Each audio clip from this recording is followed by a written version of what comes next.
नमस्कार, आप देख रहे हैं न्यूज इंडिया। आपके साथ मैं हूं अभिषेक।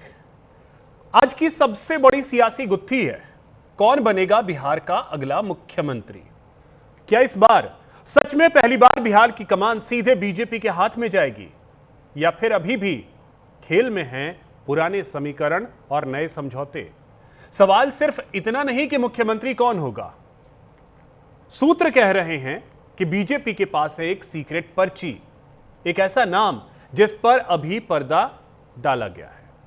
क्या वो नाम सम्राट चौधरी का होगा, या फिर कोई और चौंकाने वाला चेहरा सामने आएगा? तो आज इसी पे करेंगे चर्चा। बीजेपी की सीक्रेट पर्ची में किसका नाम है? क्या बिहार में अब शुरू होने जा रहा है नया सियासी युग?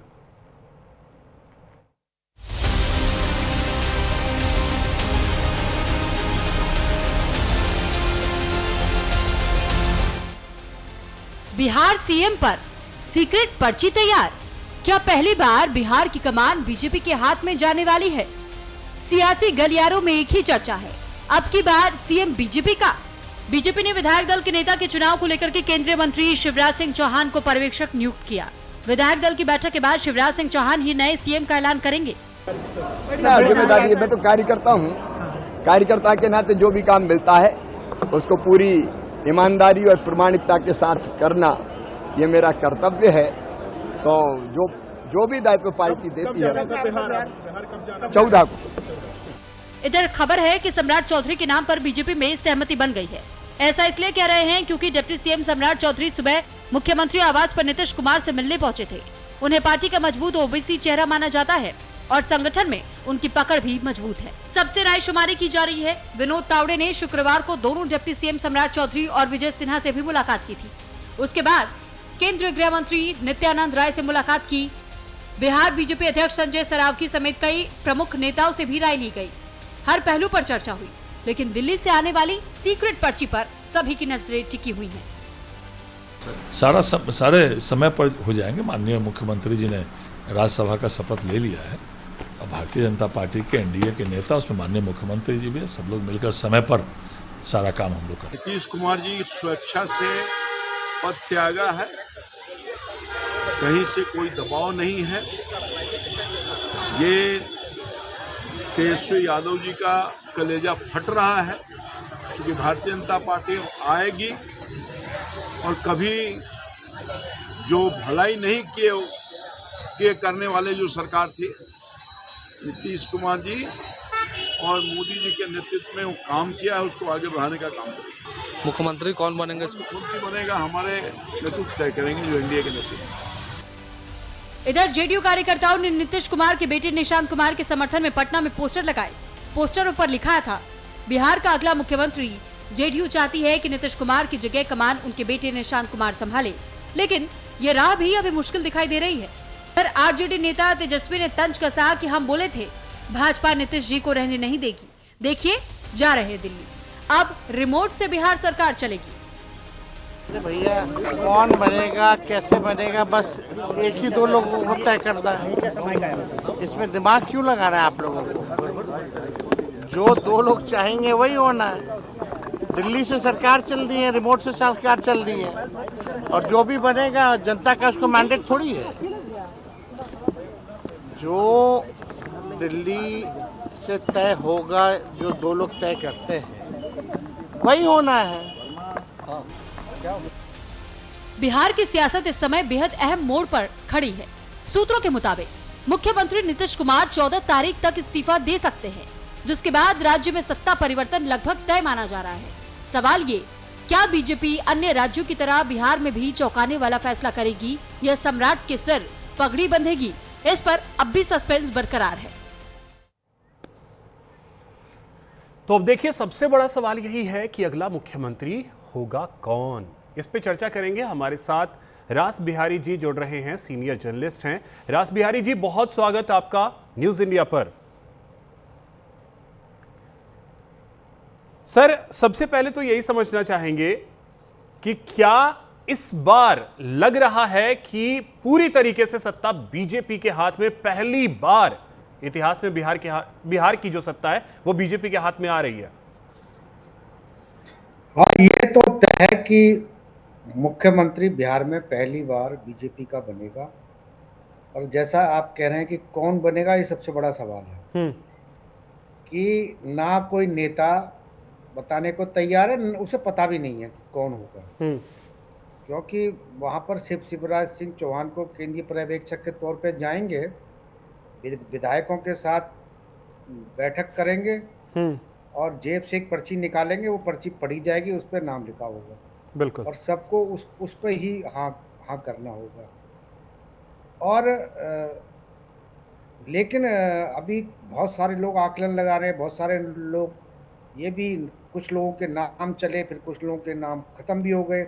सबसे बड़ी बात यह है कि कोई भी नेता अपना नाम चलवाने के पक्ष में नहीं है। पहले जैसे होता था कि भाई हमारा नाम भी चलाओ, हम भी चर्चा में रहना चाहते हैं, लेकिन इस बार उल्टा हो रहा है कि कोई भी अपना नाम चलवाने के पक्ष में नहीं है। मैंने बिहार के 2-3 नेताओं से पूछा तो उन्होंने कहा नहीं, हमारा तो नाम कहीं दौड़ में दूर दूर तक नहीं है।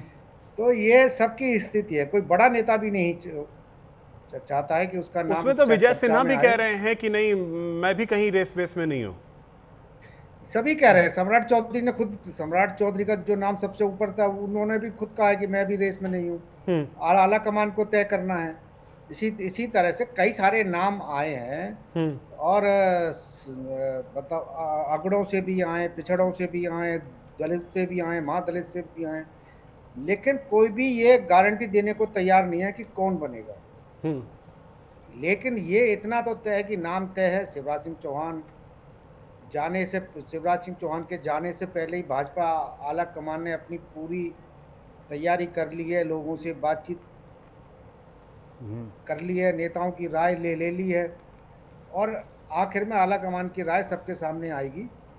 जब शिवराज सिंह चौहान पटना पहुंच जाएंगे, तब सबके सामने ये नाम आ जाएगा कौन मुख्यमंत्री होगा। लेकिन रास बिहारी जी, जितना बीजेपी की स्ट्रेटेजी को अगर आप रीड करते हैं, तो क्या लगता है सम्राट चौधरी, उन पर उस तरीके का ट्रस्ट बीजेपी मुख्यमंत्री बनाने के नाते करेगी?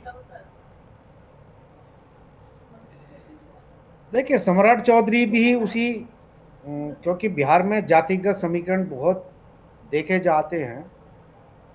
इसमें एक बड़ी बात यह है कि ये भी होगी कि नीतीश कुमार से क्या चर्चा हुई है, नीतीश कुमार किसका नाम देकर गए हैं, उसका भी ध्यान रखा जाएगा। लेकिन यह कि नीतीश कुमार और सम्राट चौधरी दोनों एक ही जाति से हैं, तो जो माना जा रहा है वो ये है कि भाई एक ही जाति के मुख्यमंत्री लगातार 20 साल से हैं, दूसरों को भी मौका मिलना चाहिए। तो इस आधार पे हो सकता है सम्राट चौधरी का नाम तय ना हो, और विजय सिन्हा भूमिहार हैं, लेकिन पार्टी किसी पिछड़े को ही बनाना चाहती है, तो पिछड़ा कौन होगा, तो इस पर भी विचार विमर्श चल रहा है। कुछ लोगों ने, जो पूर्व अध्यक्ष हैं, आजकल मंत्री हैं बिहार सरकार में, दिलीप जायसवाल, पिछड़े के नाम पर उसका भी नाम सामने आया था। इसी तरह नित्यानंद राय का भी नाम आया, और भी कई नेताओं के, अलग अलग कई ऐसे नेताओं के भी नाम आए जो चर्चा में हमने नहीं सुने थे, हमें पता भी नहीं था ये विधायक है। नहीं, हो सकता है बिहार जी, मैं थोड़ा सा नामों से इतर हट करके जो बीजेपी की स्ट्रैटेजी होती है, और बड़ी बात यह है कि जो जातिगत समीकरण है, जिसमें दलित महादलित को लेकर के, कोयरी कुर्मी कुशवाहा को लेकर के नीतीश कुमार चले, क्या उसी रास्ते पे बीजेपी आगे बढ़ना चाहेगी, या फिर क्योंकि एक यूजीसी को लेकर के थोड़ी सी सवर्णों में नाराजगी है, तो सवर्ण चेहरा भी लाने की कोशिश करेगी? और सवर्ण में क्या विजय सिन्हा बिल्कुल फिट बैठ रहे हैं फिलहाल, लेकिन उनके लिए जैसा आपने कहा कि भूमिहार जाति से आते हैं, वो थोड़ा सा मुश्किल करेगा? देखिए, भारतीय जनता पार्टी की रणनीति क्या होगी ये समझना आजकल बड़ा कठिन काम हो गया। बिल्कुल। पहले लोग आकलन भी लगा लेते थे, तो वो भी ठीक बैठ जाते थे। अब तो अगर कोई बता भी देगा, अपनी दावेदारी भी कर देगा, हाँ मेरा नाम चल रहा है, तो उसका नाम नहीं आता। बिल्कुल। क्योंकि अगर आप जितने भी मुख्यमंत्री देख लें, जब से मोदी सरकार केंद्र में है, चाहे आप हरियाणा का उदाहरण ले लें, चाहे आप राजस्थान का ले लें, चाहे आप मध्य प्रदेश का ले लें, तो हर राज्य में भी ऐसा ही हुआ है कि कौन होगा ये सब लोग आकलन लगाते रहते हैं, लेकिन होता कोई और है। और खास तौर से जिस तरह से हरियाणा में फैसले हुए हैं या राजस्थान में फैसले हुए हैं या मध्य प्रदेश में फैसले हुए हैं, तो वो सब चौंकाने वाले रहे। बिल्कुल, तो वही तो नहीं होने वाला है यहाँ पे भी कि सम्राट चौधरी से ही, जैसे राजस्थान में हमने देखा था कि वसुंधरा राजे से पर्ची खुलवाई गई थी, क्या वही स्थिति तो यहाँ भी नहीं होगी कि सम्राट चौधरी से ही पर्ची खुलवा लिया जाएगा? वो हो सकता है, क्योंकि विधायक दल के अगर नेता हैं तो उनसे ही खुलवाई जा सकती है, हो सकता है। या पार्टी अध्यक्ष भी खोल सकते हैं, या शिवराज सिंह चौहान खुद भी खोल सकते हैं, क्योंकि इसमें भी हम आकलन लगा सकते हैं कि कौन क्या होगा। ठीक है सर, आते हैं फिर से आपके पास, रास बिहारी जी आते हैं फिर से आपके पास। आरजू खान जी हमारे साथ हैं, प्रवक्ता हैं आरजेडी के। आरजू जी बहुत स्वागत आपका। आरजू जी, मुख्यमंत्री कौन होगा तय कर लेने दीजिए उनको, आप लोग क्यों इसमें, मतलब आप लोगों को दिक्कत क्यों हो रही है? बार बार तेजस्वी यादव बयान दे रहे हैं। हमको दिक्कत होगी, इसलिए दिक्कत होगी कि 14 करोड़ जो बिहारी है उनको इससे कहीं कोई मतलब नहीं है। 2 बार कैबिनेट का मीटिंग नहीं हुआ है, जो कि बिहार की अगर आप प्रगति चाहते हैं तो कैबिनेट का मीटिंग होना चाहिए था। 2 बार कैबिनेट के मीटिंग नहीं हुआ है, इसकी वजह से हमको परेशानी है। और परेशानी इस बातों को लेके है कि आदरणीय नीतीश कुमार जी, जिन्होंने कहा कि हम 1 करोड़ नौजवानों को नौकरियां देंगे, अब उस नौकरी का क्या होगा, इसलिए बिहारियों की चिंता हमको है, 14 करोड़ जनता की हमको चिंता है। उन्होंने कहा था कि कल कारखाने लगाएंगे, फूड प्रोसेसिंग यूनिट लगाएंगे। उन्होंने कहा था कि 10,000 जिस तरीके से महिलाओं के खाते में डाले, 1 लाख बची हुई 90,000 की जो राशियां हैं वो भी डालेंगे। जब नीतीश कुमार जी नहीं रहेंगे तो आखिर में सर्वांगीण बिहार का विकास कैसे होगा, ये हमारी चिंता है। और दूसरी बात, ये इनका आंतरिक मामला है, ये किसी को भी मुख्यमंत्री बनाए, हमको उससे कोई लेना देना नहीं, लेकिन बिहार की विपक्षी पार्टी होने के नाते हमारी जिम्मेदारी है कि बिहार के 14 करोड़ जो 8 करोड़ जिसमें मतदाता हैं, 14 करोड़ जनता के बारे में हम आवाज उठाएं, और वही चीज हम कर रहे हैं। रही बात वो कौन होगा मुख्यमंत्री, कौन नहीं होगा, एक चीज मैं बड़ी क्लियरिटी के साथ में बताता हूं, वो मुख्यमंत्री वही होगा, ऐसा रोबोट होगा जो गुजरात के इशारे पे चले, जिसको दिल्ली में बैठे हुए लोग रिमोट कंट्रोल से कंट्रोल कर पाए, वैसा ही मुख्यमंत्री होगा, जिससे बिहार की जनमानस से कोई लेना देना नहीं होगा। अच्छा, आप ये बताइए कि 3 महीनों से जो ये लॉन्चिंग इवेंट जो महीनों से जो चल रहा है आदरणीय निशांत कुमार जी का, इसके पीछे क्या कहीं बिहारी आता है? क्या कहीं बिहारी का मर्म छुपा हुआ आपको नजर आता है? ये जो इतनी बड़ी बड़ी जो चीजें चल रही है, जो कल तक परिवारवाद की बात करते थे, आज परिवारवाद की पुड़िया कटक गए। तो हमको तो चिंता है ना, हमको चिंता है। आदरणीय, हमें भी बोलने का मौका दिया जाए। आदरणीय, हमको तो हमें भी बोलने का मौका दिया। मेरी बात को कंप्लीट होने दीजिए, फिर जरूर आप बोलिएगा। तो ये हमारी चिंता है, हमारी चिंता बिहारी है, वो बिहारी जिसका बेसिक जो स्ट्रक्चर है, जो बेसिक स्ट्रक्चर जो किसी भी स्टेट का जो फाउंडेशन होता है वो एजुकेशन होता है और वो हेल्थ होता है। दोनों चीजों में पिछड़ेपन पे नंबर 1 है, और ये भारत सरकार के डेटा बताते हैं, ये हमारे राष्ट्रीय जनता दल को तो डेटा है नहीं। तो इसकी वजह से हमको चिंता है वो बिहारी जो 4 करोड़ ई श्रम पोर्टल के ऊपर जो पंजीकृत है, जो पलायन करता है 2 वक्त की रोजी रोटी के लिए। आज गैस की किल्लत हुई है, गैस की किल्लत में फिर वो पलायन करके बिहार आ रहा है, क्योंकि वहां किसी तरह भूजा और चूड़ा खा के, सूखा खा के अपनी जिंदगी यापन कर रहा है। तो इसकी वजह से तो हमको परेशानी होगी ना। और तो ये इनका आंतरिक मामला है, ये समझे किसको सीएम बनाएंगे, किसको डिप्टी सीएम बनाएंगे, यही तो हो रहा है। हमारा तो साफ तौर पे कहना है तो ये जो आपने कहा बिहार में अगर विश्व कीर्तिमान बना है, बिहार में अगर आदरणीय नीतीश कुमार ने विश्व कीर्तिमान बनाया, पलट पलट के मुख्यमंत्री पद की शपथ ली, तो उसके पीछे बिहारी आता है या नहीं आता है, ये हमारा दर्द है। और अगर ये हमारा विपक्षी के नाते अगर दर्द है तो हमारा दर्द जायज है। आज भी वही हो रहा है। आपने 2 कैबिनेट का जो मीटिंग होना था अभी तक नहीं हुआ। जिन लोगों के पैसे सेक्शन होना चाहिए थे, जिन ठेकेदारों के पैसे सेक्शन होने चाहिए थे, जिनका मानदेय होना चाहिए था, दुगना बढ़ना चाहिए था, उनको अभी पेमेंट नहीं तो पाया है। ठीक है, अब आपने कहा कि 3 महीने से लॉन्चिंग चल रही है, क्या नीतीश कुमार के पुत्र अगर निशांत कुमार आ रहे हैं सियासत में, क्योंकि आप लोगों की पार्टी के ही नेता स्वागत भी कर रहे हैं कि आना चाहिए था, हम भी कर रहे हैं, तो फिर भी कर रहे हैं। तो अब उनके लॉन्चिंग से क्या दिक्कत है? हमको कोई दिक्कत नहीं है, हमको कोई दिक्कत नहीं है, लेकिन जो बातें इन्होंने कही अतीत में भी, कुछ दिन पहले तक आदरणीय नीतीश कुमार ने जो अपने मंचों से कहा, जो अपनी सभाओं से कहा, बिहार की जनता को संबोधित करते हुए कि ये लोग कुछ किया है, अपने बेटा को बना दिया, बेटी को बना दिया, जबकि सबसे बड़ा परिवारवाद उनके कुनबे का था, एनडीए का। वहां उस कुनबे में आप आरजू खान जी देखिए, नीतीश कुमार के पुत्र अगर चाहते, नहीं, मैं उन्हीं के, नीतीश कुमार के पुत्र अगर चाहते तो वो जेडीयू का अध्यक्ष बन करके बैठ सकते थे। वो तो एक कार्यकर्ता की हैसियत से आए हैं। आप एकदम सही कह रहे हैं। हम तो यही कह रहे हैं कि लोकतंत्र में किसी को भी चुनाव लड़ने का अधिकार है, लोकतांत्रिक अधिकार है, उनको रोका किसने है? हाँ, हमने तो रोका नहीं था, हम तो स्वागत करते हैं। लेकिन आज अगर इस वक्त में आते हैं, इस घड़ी में आते हैं, तो हमारा तो कहना सही हो गया ना। Leader of opposition Tejashwi Prasad Yadav ji कह रहे थे कि इलेक्शन के बाद नहीं रहेंगे आदरणीय नीतीश कुमार जी, भारतीय जनता पार्टी उनको हटा देगी। हमारी बातें सच साबित हो गई। 3.5 महीने में जो 25 से 30 का नारा देते थे, फिर से नीतीश जी फिनिश कर दिए गए। किनके तरफ से? भारतीय जनता पार्टी के तरफ से कर दिए गए। आखिर में वो वजह बता दें। चलिए ठीक है, चीज कह रहे हैं। अब रास बिहारी जी, क्या ऐसी भी संभावना है, क्योंकि आज एक पोस्टर जो है वो जेडीयू दफ्तर के बाहर लगा कि निशांत कुमार मुख्यमंत्री, इसकी कहीं कोई संभावना दिख रही है? नहीं, मुख्यमंत्री तो नहीं बनेंगे, लेकिन यह है कि उप मुख्यमंत्री के लिए नाम उनका बड़ी दमदारी से आया है और बन भी जाएंगे, क्योंकि 2 उप मुख्यमंत्री बनने, तो एक वो हो सकते हैं, एक कोई और हो सकता है। हाँ ना, मुख्यमंत्री के नाम, मुख्यमंत्री तो भारतीय जनता पार्टी का हो गया, तो तय है। और देखिए, जहां तक आरजेडी की बात है कि भाई उनको हटना था, इतने साल से मुख्यमंत्री हैं, भारतीय जनता पार्टी ने उनको हमेशा, चाहे सीटें कम रही हो चाहे ज़्यादा रही हो, उनके नाम पर मोहर लगाई, बनाया। और नीतीश कुमार ने खुद ही गठबंधन तोड़ा, एनडीए की तरफ से कभी नहीं तो तोड़ा गया। बिल्कुल। और जहाँ तक है सम्मान देने की बात है, प्रधानमंत्री ने उन्हें कई बार सम्मान दिया है।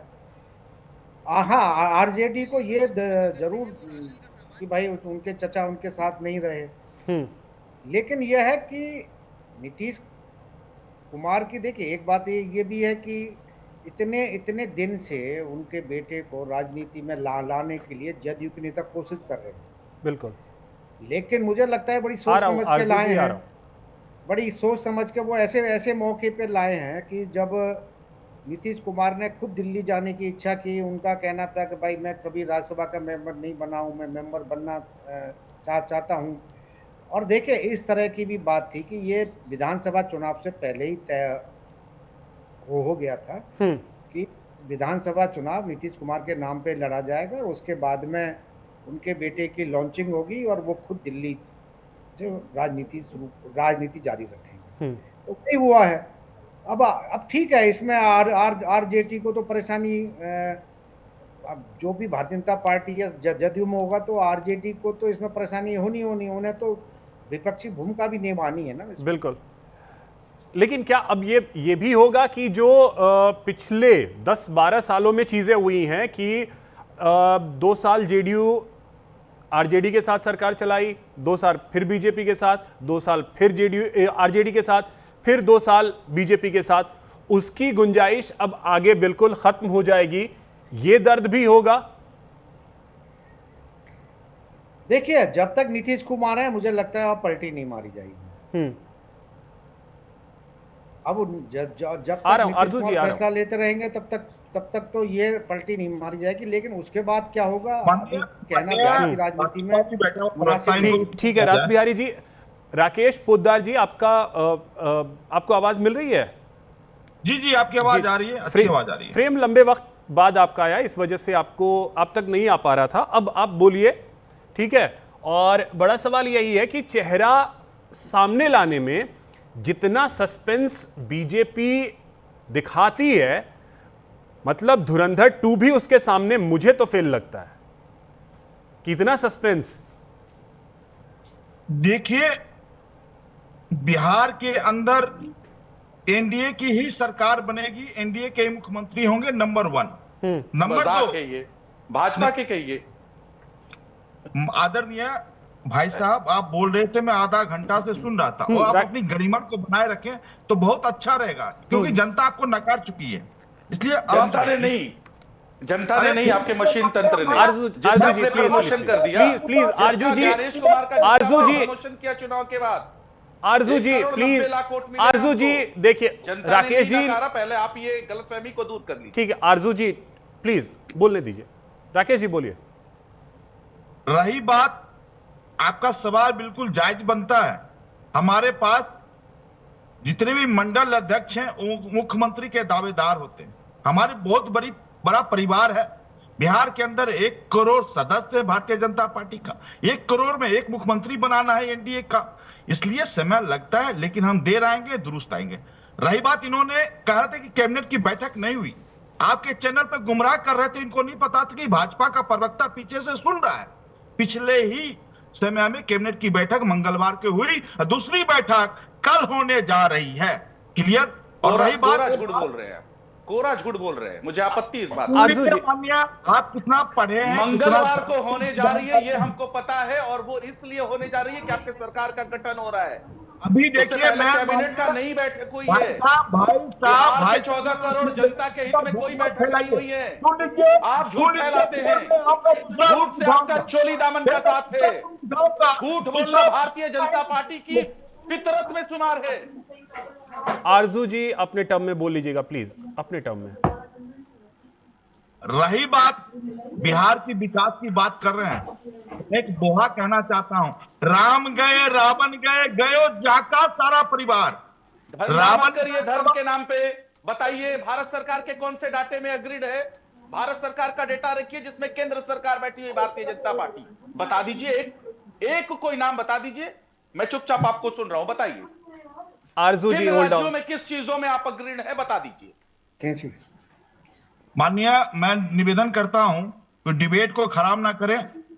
बिहार की जनता, देश की 140 करोड़ जनता सुन रही है, और मैं कहना चाहता हूं, इनसे निवेदन करता हूं कि आप बोलते हैं आप अच्छे प्रवक्ता नहीं है। एक से आप अच्छे प्रवक्ता होते तो गरिमा में रहते, सुन लेते मेरी बात। मैं सत्ता पक्ष में हूं, एक एक नाम बताऊंगा और खोल के बताऊंगा कि बिहार के अंदर। राकेश जी बस मेरे एक छोटे से सवाल का जवाब, सीएम कौन होने जा रहा है ये पता तो खोलिए। मैं कह रहा हूं नेतृत्व बैठेंगे, एनडीए का बनेंगे, भारतीय जनता पार्टी का हो चाहे जनता दल यूनाइटेड का हो, चाहे चिराग पासवान जी की पार्टी से हो, किसी भी दल के 5 दल से एक नेता विधायक दल का नेता चुना जाएगा और बिहार का मुख्यमंत्री होगा। और बिहार के मुख्यमंत्री ने 13 करोड़ जनता के घर में दिया जलाया है, चाहे स्वास्थ्य के मामले से हो, चाहे पानी के मामले से हो, चाहे आवास के मामले से हो, चाहे शौचालय के मामले से हो, चाहे सड़क के मामले में हो, सबके लिए उन्होंने हर घर में 13 करोड़ जनता का दिया जलाया है। सर सम्राट चौधरी या विजय सिन्हा? सम्राट चौधरी या विजय सिन्हा? ये जाके यादव से पूछ लीजिए कि कार्यकारी अध्यक्ष बनाना होता है तो अपने बेटे को बनाते हैं, मुख्यमंत्री बनाना होता है राबड़ी देवी को बनाते हैं, उप मुख्यमंत्री बनाना हो तेजस्वी प्रसाद को बनाते हैं, पर्यावरण मंत्री स्वास्थ्य मंत्री बनाना हो तेज प्रताप को बनाते हैं, राज्यसभा भेजना हो मीसा को भेजना होगा, लोकसभा लड़ाना होगा तो मीसा को भेजना होगा, रोहिणी आचार्य को सीवान से चुनाव लड़ाएंगे। राकेश जी, अरे मेरा सवाल आप इसी भाषा को सुनने के लिए तैयार थे तो सुन लीजिए। अरे नहीं राकेश जी, मेरा सवाल सर फिर मेरा राकेश जनता जानते इसलिए नकार रही है। राकेश भाई गरिमा में रहिए, गरिमा में। राकेश प्रधानमंत्री, अरे सर मेरा सवाल ये था, विजय सिन्हा या विजय सिन्हा, नित्यानंद राय चौथी फेल है।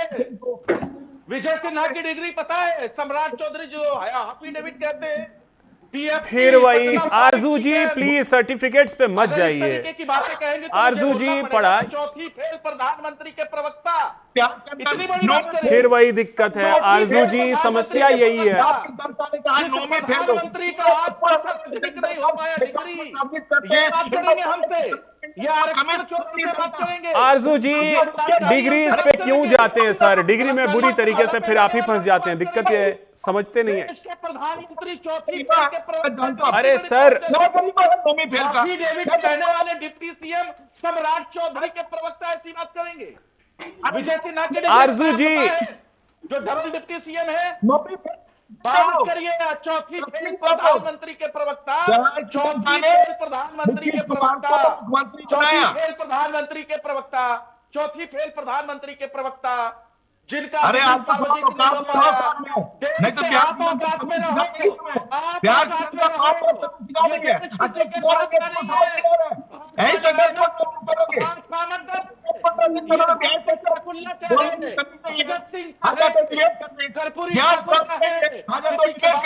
राकेश जी और आरजू जी, आपको लगता है ऐसे में देश की जनता आपको सही तरीके से समझ भी पाएगी? मेरे हड्डी में पानी भरा है क्या कि आप हमको डराते हो? आरजू जी और राकेश जी, ऐसे में आपकी बात ही, आप दोनों में से किसी की बात को कोई नहीं समझ पाएगा, इसलिए बेहतर एक एक करके बोल लेंगे।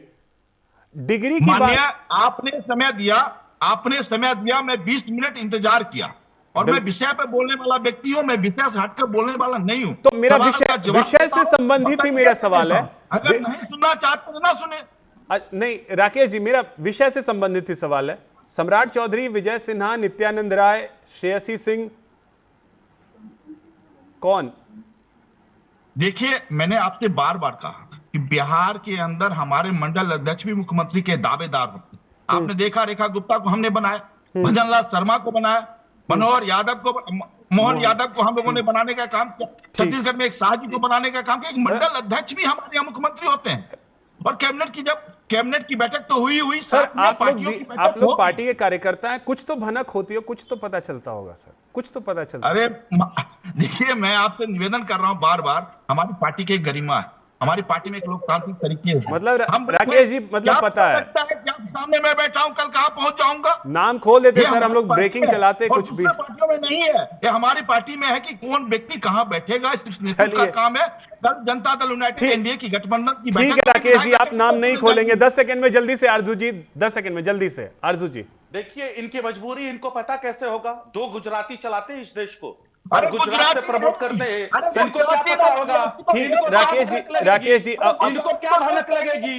रिमोट कंट्रोल से चलाने वाले लोगों को क्या भनक लगेगी? जब सौदा होगा दिल्ली में बैठ के। चलिए ठीक है सर ठीक है, समय मेरे पास इतना ही है। बहुत शुक्रिया रास बिहारी जी, राकेश जी और आरजू जी, आप तीनों का हमारे साथ जुड़ने के लिए और इस चर्चा में शामिल होने के लिए। देखना अहम होगा कि बिहार का अगला मुख्यमंत्री कौन होता है। फिलहाल इतना ही, नमस्कार।